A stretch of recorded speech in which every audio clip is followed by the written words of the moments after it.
एक रात मैं ड्यूटी कर रहा था तो मैंने देखा एक कार में 2 लड़की 4 लड़के थे।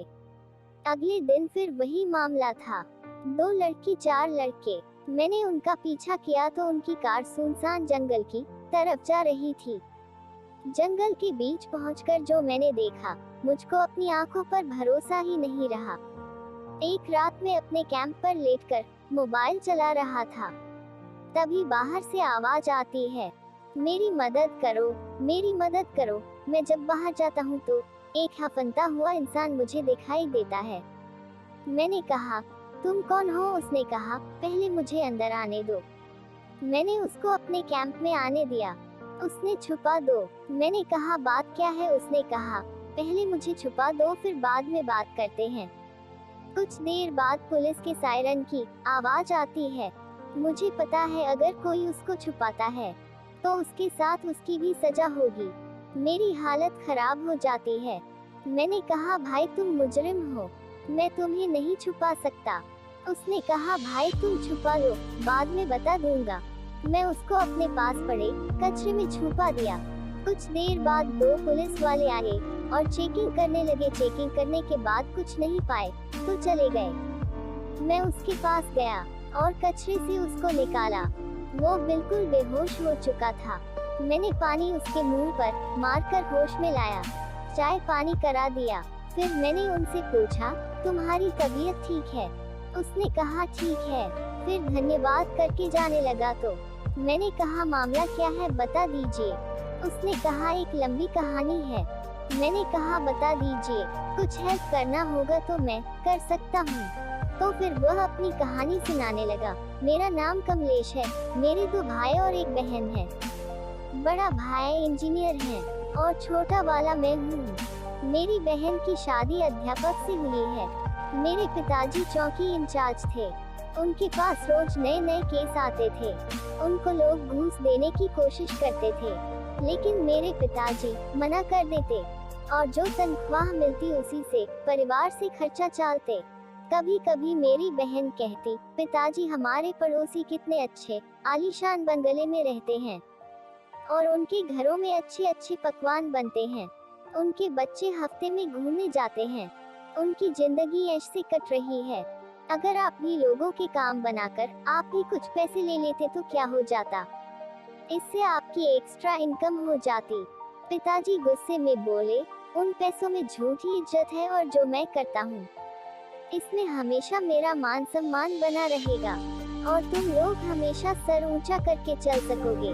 मेरे पिताजी हमेशा सच्चाई के रास्ते पर चलने की सीख देते थे और कहते थे, इसी में जीत है। एक दिन मेरे पिताजी ने मुझसे कहा, देखो मैं तुमको ईमानदार पुलिस अफसर बनाना चाहता हूँ। तुम मेहनत से पढ़ो तो जरूर कामयाब होंगे। मैंने कहा, पिताजी मैं मेहनत कर लूंगा। मैं पढ़ लिख कर होमगार्ड कमांडर बन गया और मैं शहर में रात को ड्यूटी करता था। एक दिन मैं अकेले शहर का चक्कर काट रहा था कि अचानक 2 लड़कियों को 4-5 लड़के एक गाड़ी पर बिठा कर ले जा रहे थे। पहले तो मैंने सोचा परिवार होगा। 3-4 दिन बाद फिर वही कार 2-3 लोग और 2-3 लड़की ले जा रहे थे। मेरे दिमाग में कुछ बात खटक रही थी कि आखिर यह कार 3 दिन पहले ले जा रहे थे। आज फिर मैंने एक होमगार्ड से उस कार का पीछा करने को कहा। होमगार्ड ने पीछा किया और देखा गाड़ी एक सुनसान जंगल में जा रही थी, जिससे डरकर होमगार्ड वापस चला आया। फिर 1 हफ्ते तक कोई कार नहीं दिखी। मैंने कहा, चलो ठीक है। फिर कुछ दिन बाद मैंने देखा कि वही कार जिसमें 2 लड़की और 4-5 लड़के बैठे थे, लेकिन उस दिन मेरे सभी होमगार्ड छुट्टी पर थे। मैं अकेला था, इसलिए मैंने उस गाड़ी का पीछा नहीं किया। अगले दिन जब सब लोग आए तो मैंने उनसे बताया कि गाड़ी कल फिर आई थी। तो उन्होंने बताया, साहब वो डेंजरस लोग लगते हैं, इनके लिए 4 पहिया वाहन की व्यवस्था कीजिए ताकि हम लोग उन्हें आसानी से पकड़ सके। मैंने ऐसा ही किया, उनका पीछा करने के लिए 4 पहिया वाहन की व्यवस्था किया। अगले दिन फिर वही गाड़ी दिखाई दी। हमने उनका पीछा किया। वह गाड़ी जंगल की तरफ जा रही थी।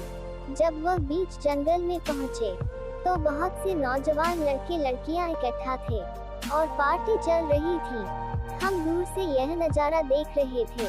हम उस वक्त चौंक गए जब उसमें हमारे स्टाफ का आदमी था।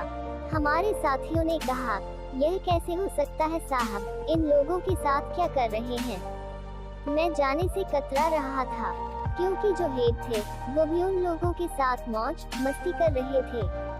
रात बहुत हो रही थी। मैंने और नजदीक जाकर उनकी बातों को सुनने लगा तो हमको मालूम हुआ जो हमारे हेड है वही ड्रग माफिया के साथ मिलकर यह काम कर रहे हैं और मोटा पैसा छाप रहे थे। फिर हम लोग वहां से चले आए। हमने कहा चलो सीनियर से उनकी शिकायत करते हैं, लेकिन होमगार्ड ने मना कर दिया। कहा हमारी नौकरी खतरे में पड़ सकती है। हो सकता है जो सीनियर हैं वो भी इसमें मिले हों। उनकी बात भी सही हो सकती है। हम लोगों के समझ में नहीं आ रहा था कि क्या करें। हमने उनका पीछा किया था। ये बात शायद उनको पता चल गई थी।